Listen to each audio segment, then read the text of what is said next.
মানুষ বলে পরিবারে বড় ছেলেরা নাকি হয়ে থাকে কাদা, তাদের সাদা মনে থাকে না 1 ইঞ্চি পরিমাণও কাদা।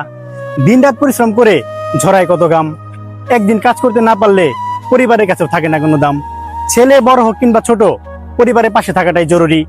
একতাই বল, এই কথাটাও মনে রাখা দরকার সবারই। একটা চাকরি হলে অভাব দূরে ঠেলে হাসি ফোটাবো আমি বড় ছেলে। মানুষ বলে পরিবারে বড় ছেলেরা নাকি হয়ে থাকে কাদা, তাদের সাদা মনে থাকে না 1 ইঞ্চি পরিমাণও কাদা। দিন রাত পরিশ্রম করে ঝরায় কত গাম, একদিন কাজ করতে না পারলে পরিবারের কাছেও থাকে না কোনো দাম। ছেলে বড় হোক কিংবা ছোট, পরিবারের পাশে থাকাটাই জরুরি। একতাই বল, এই কথাটাও মনে রাখা দরকার সবারই। একটা চাকরি হলে অভাব দূরে ঠেলে হাসি ফোটাবো আমি বড় ছেলে।